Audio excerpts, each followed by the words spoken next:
My brother was smiling when the lawyer opened my grandmother's will. He had every reason to smile.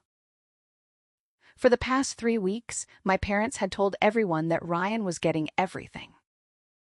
The house, the family business, Grandma's investment accounts, even the antique car she'd kept in the garage for 20 years. My mother had already started calling the house Ryan's place. My father had already promised him control of the business. And Ryan had spent the last month planning renovations to rooms he didn't legally own. As for me, my mother had given me the same explanation she'd used my entire life. "You're independent, Claire. You'll be fine." That was what they always said when Ryan got something and I got nothing. "You're strong. You'll manage. You don't need help. Ryan needs us." I'd heard those words so many times that eventually I stopped realizing how cruel they sounded. So when I walked into Thomas Reed's law office that morning, I wasn't expecting anything. I wasn't expecting a miracle. I wasn't expecting justice. And I certainly wasn't expecting the lawyer to look at me and say, "Claire, there is something in this will that you need to hear before anyone else." Ryan stopped smiling. My father leaned forward. My mother suddenly looked nervous. Thomas opened the document. "The Willow Lane property," he said, "is not going to Ryan." Ryan laughed. It was an uncertain laugh. "I'm sorry?" Thomas didn't look at him. "The property is being placed into a protected trust." Ryan's face changed. "And who is the beneficiary?" Thomas turned a page. Then he looked directly at me. "Claire Bennett." Nobody spoke. My father stared at the document. My mother covered her mouth. Ryan pushed his chair back. "No." Thomas remained calm. "Yes." "No, that's not possible." "It is. You have the wrong paperwork." "I do not." Ryan looked at my father. "Dad." My father didn't answer. He was staring at the page as if someone had just rewritten his entire life. Then Thomas said, "And there is another matter." He placed a second folder on the table. Margaret Bennett left detailed financial records concerning money transferred to Ryan over the last 8 years. Ryan's face went completely pale. That was the moment I realized my grandmother hadn't simply changed her will. She had been preparing for this day for years. And she had kept every receipt, every transfer, every lie, every excuse, everything. My name is Claire Bennett. And for most of my life, I thought my parents loved my brother more because he needed them more. I was wrong. They loved the version of Ryan they had created. A version that never had to face consequences. A version they could always rescue. And on the day my grandmother's will was finally read, that entire system came crashing down. But the strange part is this. I wasn't angry when it started. I was tired. I'd been tired for years. When I was 7 years old, I learned that Ryan could break a lamp, and somehow I would be the one apologizing. He was 5. We were playing in the living room. He threw a toy across the room. It hit a lamp. The lamp shattered. My father came running. "What happened?" Ryan pointed at me. "She pushed me." I stared at him. "I didn't." My father looked at me. "Claire, you're older. You should know better." That was it. Ryan cried. I apologized. The broken lamp became my fault. Years later, I would learn that this wasn't a childhood accident. It was a pattern. Ryan learned very early that someone would always clean up after him. And I learned that being responsible came with a strange punishment. You were trusted with more, but given less. When I was 19, I got my first part-time job. Ryan was still in school. My parents helped him buy a new car because he said he needed one for college. I asked my father if he could help me repair my old car. He laughed. "You're working now. Save up." I did. 2 years later, I was driving the same old car. Ryan had already replaced his twice. When I graduated from college, my parents gave me a card and a cake. When Ryan graduated 2 years later, they paid for a vacation. I told myself I wasn't jealous. I wasn't. Not exactly. What hurt was the explanation. Ryan deserved it. I could manage without it. Those two ideas slowly became the foundation of our family. When Ryan needed something, everyone asked how to provide it. When I needed something, everyone asked why I couldn't provide it myself. I learned to stop asking. Then, at 23, I got my first real job. It wasn't glamorous, but I worked hard. I arrived early, stayed late. And 6 months later, I was promoted. I came home that night, carrying a bottle of wine. I was smiling. I wanted to celebrate with my parents. I got promoted. My mother hugged me. "That's wonderful." My father nodded. "Good job." I waited. For 1 minute, it felt like they were proud of me. Then the front door opened. Ryan walked in. He had been fired that afternoon. My father stood up immediately. "What happened?" Ryan dropped his keys on the counter. They blamed me for something that wasn't my fault. My mother rushed toward him. "Are you okay?" Within minutes, my promotion had disappeared from the conversation. My father was calling people he knew. My mother was making Ryan food. I stood there, holding the bottle of wine. Nobody asked me about my new position again. That night, I went upstairs and put the bottle in the refrigerator. I didn't cry. I just stared at it. And I remember thinking, maybe this is what family is. Maybe one child simply needs more. Maybe being the one who can handle herself means she has to handle everything. At least, that's what I told myself. Until my grandmother told me I was wrong. My grandmother, Margaret Bennett, never treated Ryan differently from me. But she never treated me like I had to disappear so he could shine.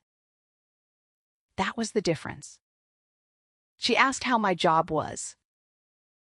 She remembered the names of my friends. She noticed when I changed my hair. She knew when I was unhappy, even if I said I was fine. Sometimes she would look at me for a few seconds and say, "Tell me the truth."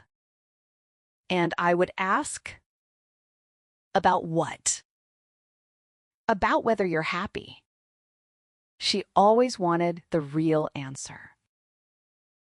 When I was 26, I visited her one Sunday afternoon. Ryan had recently convinced my father to invest in another business idea. The investment failed 3 months later. My father was furious. But by the time I arrived at Grandma's house, the anger had already shifted. Everyone was blaming the market. Grandma wasn't fooled.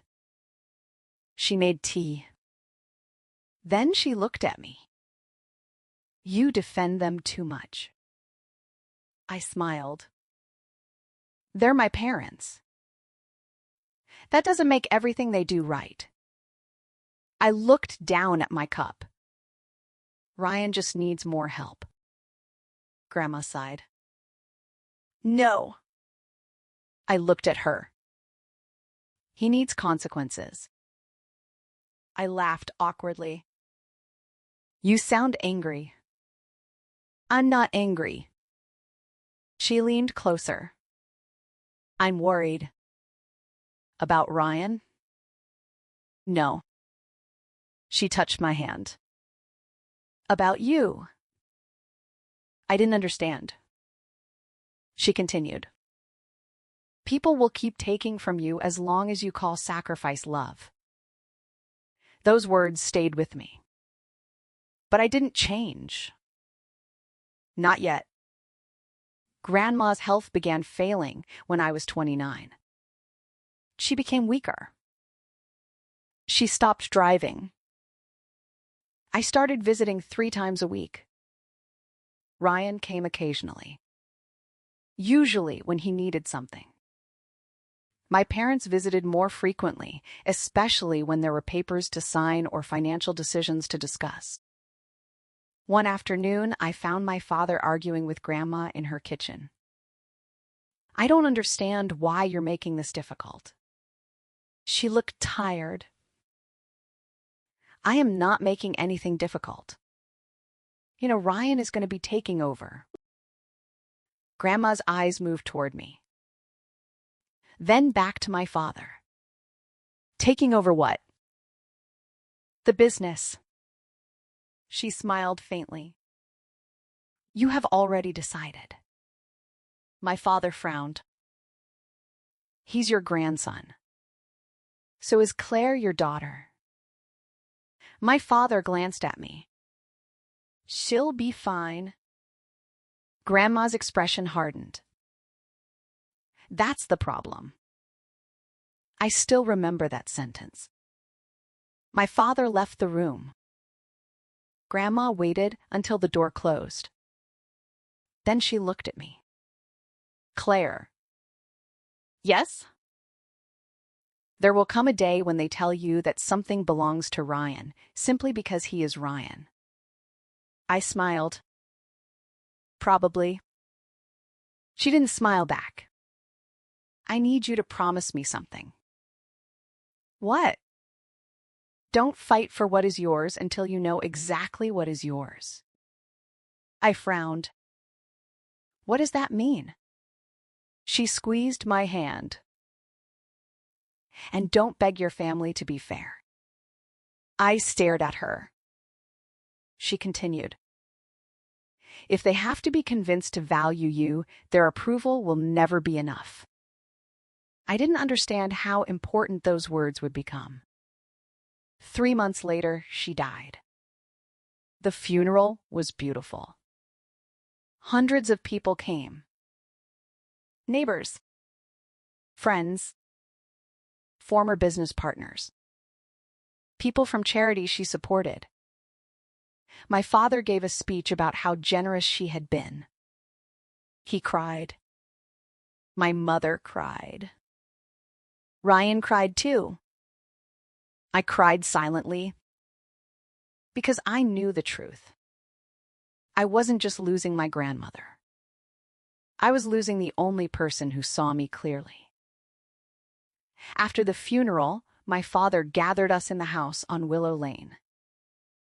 We'll have the will read in a few weeks. Ryan looked at me and smiled. I asked, did Grandma tell you what she wanted? My father hesitated. She had everything handled. What does that mean? It means you don't need to worry. Ryan laughed. Claire, relax. I looked at him. You seem very relaxed. I have no reason not to be. I didn't answer. But something about that sentence stayed with me. The next week, my parents began discussing Ryan's future openly. My father said the family business needed new leadership. My mother said Ryan was ready. Ryan started looking at cars again. Then my mother called me. Claire, come over. We need to talk about the house. I knew something was coming. When I arrived, Ryan was already sitting in the kitchen. My father had papers spread across the table. We're making some plans, he said. What kind of plans? He looked at Ryan, then at me. Ryan will be taking over the family business. I stared at him. You decided that already? It's the obvious choice. Why? My father sighed. Because he's going to carry the family forward. I looked at Ryan. He was smiling. And the house? My mother answered this time. Eventually, Ryan will have the house too. I felt something inside me go numb. Eventually. It belonged to your grandmother, my father said, and it will remain in the family. It sounds like you've already decided who gets it. My mother looked annoyed. Please don't do this. Do what? Make everything about you. I stared at her. I didn't make it about me. Ryan shrugged. Claire, you have your career. My father nodded.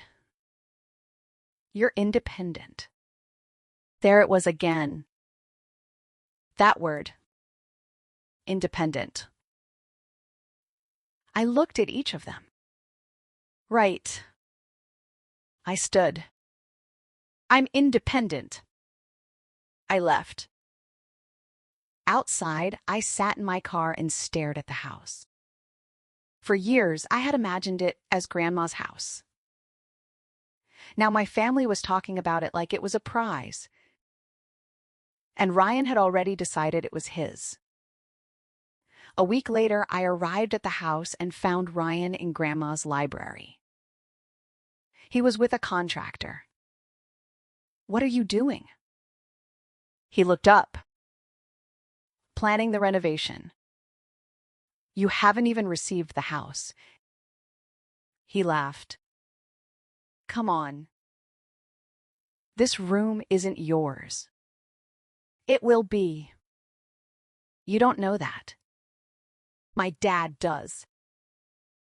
He pointed at the walls. This is becoming my office. I looked around the room. Grandma's chair was still beside the window. Her desk was still covered with books. Her photographs were still there. You're not changing this room. Ryan rolled his eyes. You always get sentimental about everything. It's Grandma's room. She isn't using it. Something inside me hardened. You really don't care. Ryan shrugged. Why should I? Then he said something that I would remember for a long time. You know what your problem is? I looked at him. You still think being the good daughter means you're entitled to something. I stared at him. I've never said that. You don't have to. He picked up his measuring tape. Dad already made the decision. I left. That night, I called Grandma's attorney. Thomas Reed. Thomas? Yes, Claire. Did Grandma leave the house to Ryan? Silence. Who told you that? My parents. Thomas breathed slowly. I can't discuss the will before the reading. Is there something I should know? You should attend. That's all you're going to say? For now. Thomas? Yes? Am I going to be okay? His voice softened. Yes. Then he hung up. I didn't know whether to feel relieved or terrified. The day of the will reading arrived. Thomas's office was on the 17th floor of a modern building downtown. My parents arrived together. Ryan arrived 5 minutes late. He walked into the conference room wearing an expensive dark suit. He looked confident. He smiled at me. Ready? For what? He laughed. You'll see. My mother whispered something to him.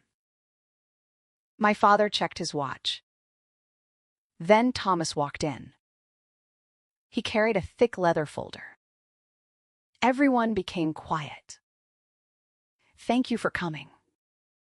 He sat down. Before opening the folder, he said, I want to make one thing clear. Margaret Bennett prepared this will with independent legal counsel. She was fully aware of its contents and signed it, while legally competent. My father nodded.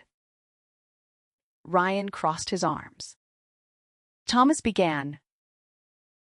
There were personal possessions, photographs, jewelry, charitable donations. Then several investment accounts were listed for Ryan. Ryan smiled. My mother reached over and squeezed his hand. My father looked satisfied.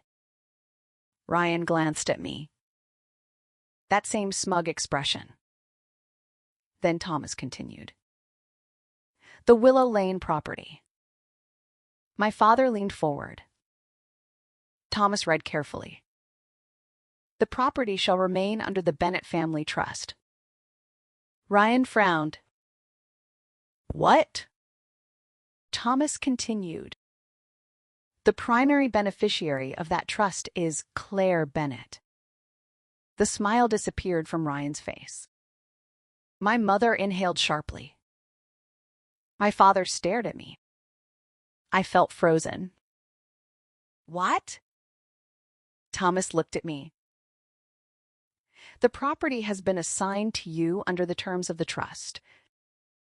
Ryan stood. No.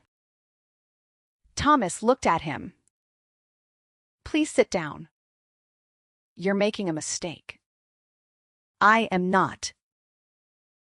That house belongs to my family. Thomas remained calm. It belongs to the trust. Ryan looked at my father. Dad? My father didn't answer. Thomas turned another page. And there is more. The room went silent. The business. Ryan sat down. The late Margaret Bennett held a 42% controlling interest in Bennett and Sons. My father nodded slowly. Yes. Thomas looked at me. That interest is transferred into the trust. My father stared. Who controls it? Thomas answered. Claire. Ryan slammed his hand on the table. No! My mother began crying. This can't be happening. Thomas continued. Mrs. Bennett also placed strict conditions on Ryan's inheritance. Ryan stared at him. What conditions? Thomas opened another document. All outstanding financial obligations to the estate will be deducted from his inheritance. Ryan shook his head. What obligations? Thomas placed several documents on the table. Transfers from your grandmother's accounts to your businesses. Ryan looked at the papers. that was help. Some of it was. Thomas placed another document down. Some was never reported. My father's face changed. What are you saying? Thomas looked at him. Your mother kept detailed records. Ryan's voice became defensive. She gave me that money. Yes? So why is it a problem? Because you told your father you had funded those businesses independently. My father turned toward Ryan. You told me you didn't take money from Grandma. Ryan swallowed. I said I didn't take loans. You said you didn't take money. I was going to repay it. When? Ryan had no answer. Thomas quietly stacked the papers. There are records going back 8 years. My mother whispered. How much? Thomas told her. Her face went white. Ryan looked at me. You knew about this. I shook my head. I didn't. You're lying. I didn't know. He laughed. You must be enjoying this. I looked at him. I don't want what you have. You have it now. No. I pointed at the documents. Grandma gave me responsibility. Ryan stared at me. Same thing. No. I shook my head. It isn't. Then Thomas reached into the folder. He took out a sealed envelope. My heart stopped. I recognized the handwriting immediately. My grandmother.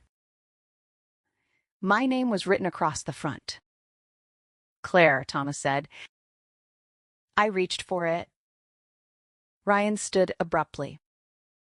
Don't open that. I looked at him. Why? I don't know what's in there. Neither do I. You know exactly what she's doing. Thomas looked at him. Your grandmother specifically requested that this letter be read by Claire. I opened the envelope. My hands were trembling. The first line said, Dear Claire.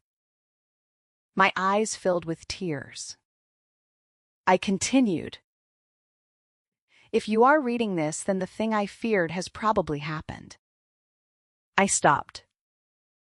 My father looked away. I continued. Your family may tell you that I betrayed Ryan. They may tell you that I chose you because I loved you more. They may even tell you that I was unfair. They will be wrong.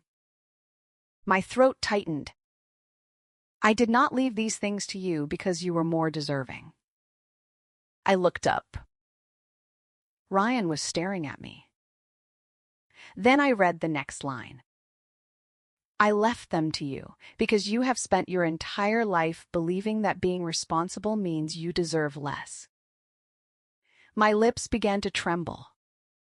My grandmother knew. She had seen everything. Ryan has never been taught to stand without someone holding him up. Your parents call that love. I call it fear. My mother covered her face. I continued. Your father is afraid Ryan will fail. Your mother is afraid Ryan will resent her.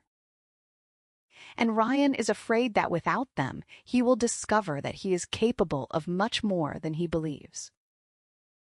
Ryan looked down. Then came the sentence that broke something inside me. Claire, I know there will be a moment when you want to make them feel the pain they caused you. I stopped reading. My vision blurred. Don't. You do not need cruelty to prove you were hurt.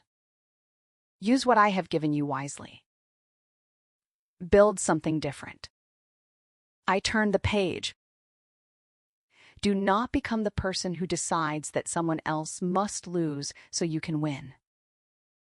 You were never the less important child. I closed my eyes. Then read the final line. You are simply the one they underestimated. Love always, Grandma. The room was completely silent. No one moved. Finally, Ryan spoke. You ruined everything. I looked at him. I didn't. You knew. I didn't. You always wanted this. No. Then why are you sitting there with it? I looked at him. Because Grandma trusted me with it. He shook his head. You think you're better than me. I stood. No. Then prove it. How? Give it back. The room went silent again. I looked at him. And for the first time, I understood exactly what Grandma had meant. Ryan didn't want the responsibility. He wanted the security. He wanted the guarantee that someone would always rescue him. He wanted to believe that if he failed, the family would catch him. And now the net was gone. I said quietly, I won't give back what Grandma chose to leave me. Ryan stared at me. But I won't use it to destroy you either. He looked away. My father finally spoke. Thomas, can this be changed? No. There has to be a way. There is. My father looked up. Thomas folded his hands. You can accept your mother's decision. My father's jaw tightened. She made a mistake. Thomas shook his head. She made a choice. That sentence ended the argument. Outside the office, my mother caught me. Claire. I stopped. She was crying. I didn't know. You knew Ryan was getting everything. Yes. Did you know Grandma might leave something to me? She hesitated. I suspected. I looked at her. And you still let me believe I was going to get nothing. She couldn't answer. I said, why? She took a breath. Because I thought. She stopped. What? I thought you could handle it. I stared at her. That was always the excuse. She cried harder. I didn't mean it that way. That's how it felt. She nodded. I know? No. I shook my head. You don't. She lowered her eyes. I loved you. I believe you. Then why can't you forgive me? Because forgiveness isn't the same as pretending it didn't happen. She didn't answer. I walked away. The next few months were difficult. My father challenged the trust. Thomas defended it. Every document was valid. Every signature was verified. Every transfer had been recorded. There was no loophole. My grandmother had prepared for every possibility. Ryan tried to argue that the money he received had been gifts. Thomas produced evidence that several transfers had been described differently in financial records. My father eventually stopped fighting. Not because he suddenly agreed. Because he had run out of arguments. Then came the question of the business. I had never wanted it. I told Thomas that. What if I don't want to run it? You don't have to. But Grandma left me control. Yes. Why? Thomas smiled. She trusted you to decide what should happen next. I spent weeks reviewing the company's accounts. What I found shocked me. The business wasn't failing because the market was bad.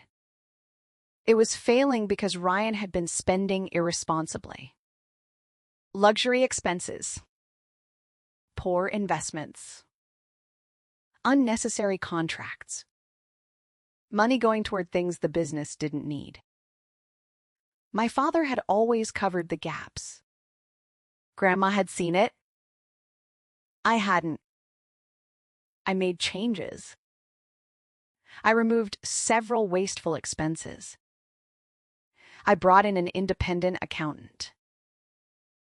I froze personal withdrawals. And for the first time, every family member was treated exactly the same. That rule caused problems immediately. My father said I was too strict. Ryan said I was humiliating him. My mother said I was changing everything. I looked at them and said, "No. I am changing one thing. You don't get rewarded because you're family." Silence. You get rewarded because you earn it. That was the moment I realized what Grandma had actually trusted me with. Not money. Not property. A chance to stop the cycle. Ryan eventually moved out.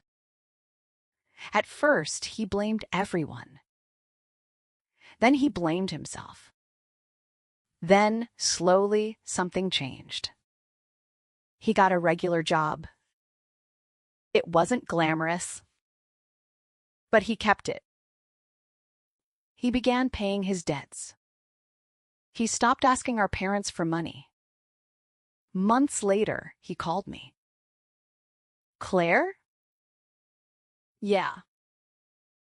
"I've been thinking about Grandma." I sat down. "What about her?" "I hated her after the will." "I know. I thought she was punishing me." "And now?" He was quiet. "I think she was trying to save me." I didn't answer. He continued. "She knew I'd never grow up if everyone kept rescuing me." I smiled. "She was right." He laughed. "Probably." Then his voice became serious. "I owe you an apology." "You don't have to." "I do." He paused. "I treated you like you were less important because that's what everyone taught me." I swallowed. "You didn't invent it." "I still benefited from it." "Yes." "And I should have known better." I looked out the window. "You do now." There was silence. Then he asked, "Do you hate me?"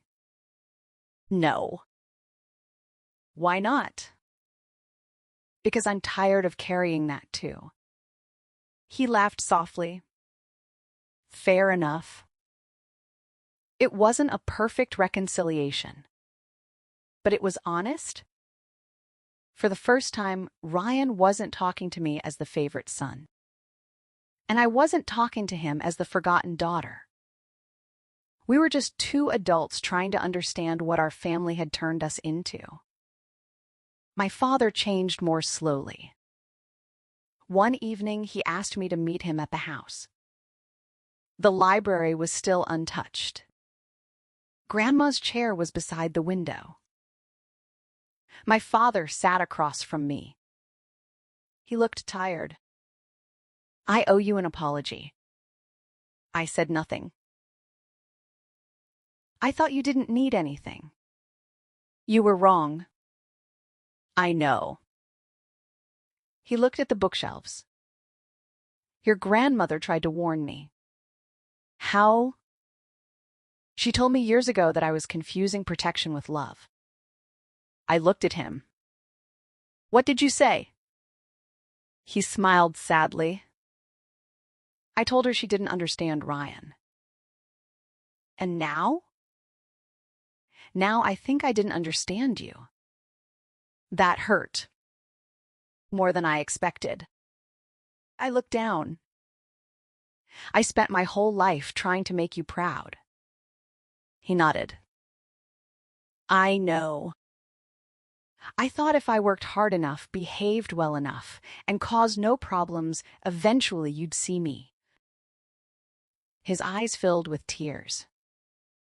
I saw you. But you didn't choose me. He looked away. No. The honesty was painful. But it was the first honest thing he'd ever said about it. I was afraid Ryan would fail. And I was never given the chance to fail. He looked at me. I know. I took a breath. You don't get to fix 30 years in one conversation. I know. But you can stop making the same mistake. He nodded. I will. That was enough. Not forgiveness. Not yet. But enough. My mother came a few weeks later. She brought old photographs. One of them showed me and Ryan as children, sitting on either side of Grandma. She was laughing. We looked happy. I stared at the picture. I don't remember this day. My mother smiled sadly. Grandma had just told you both that you were equally stubborn. I laughed. Ryan's childhood face looked so innocent. I suddenly wondered when we had stopped being siblings and started becoming competitors. Maybe we never had. Maybe our parents had created a competition we were too young to understand. My mother sat beside me. I wish I could go back. You can't. I know. I don't want you to keep apologizing. She looked surprised. Why? Because eventually you'll need to change. She nodded. I will. And slowly she did. She stopped covering for Ryan. She stopped comparing us. She stopped calling me only when she needed something. It wasn't perfect, but it was different. I decided to keep the house. Not because I needed it, because I wanted Grandma's library to remain intact. I renovated the rest of the house. I left the library untouched. The old chair, the wooden desk, the books, the photographs, everything. One evening, months after the will reading, I sat there alone. Golden sunlight came through the window. I opened Grandma's letter. I had read it so many times that I knew most of it by heart. Still, I read it again. You were never the less important child. I smiled, because I finally understood. My parents hadn't given Ryan everything because he was worth more. They had given him everything because they were afraid of what would happen if they didn't.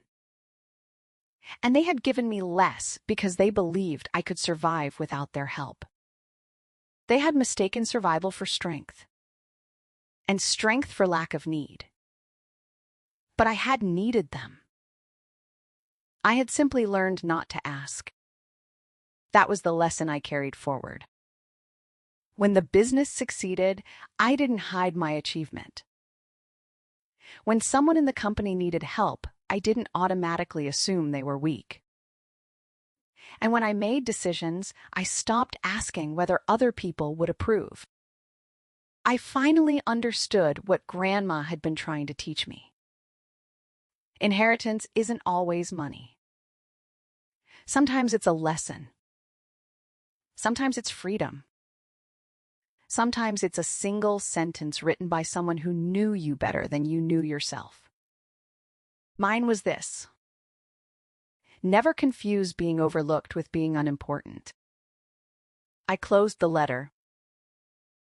Outside the window, the garden was glowing in the late afternoon sun. The house was quiet. No arguments. No comparisons. No one telling me to step aside. No one reminding me how strong I was because they needed an excuse not to help me. For most of my life, I had believed my greatest pain was that my parents chose Ryan. Now I knew that wasn't the real pain. The real pain was that I had spent so many years believing their choice meant something about my worth. It didn't. Ryan was not more valuable. I was not less valuable.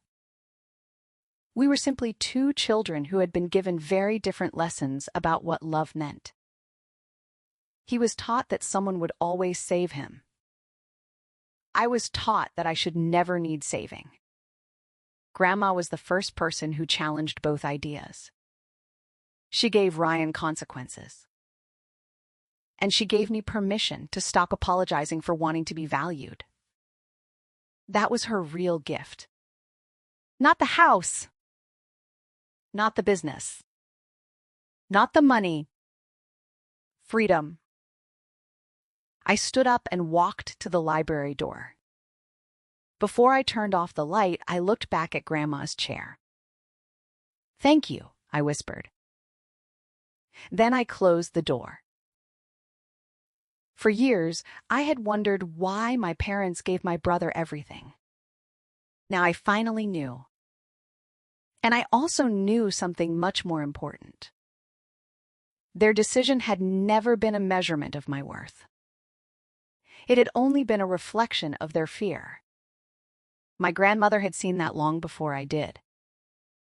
She had trusted me because she knew I wouldn't use power to make someone else feel small. I wasn't going to become my parents. I wasn't going to become Ryan. I was going to become myself.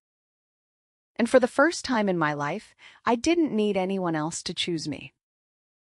I had finally chosen myself.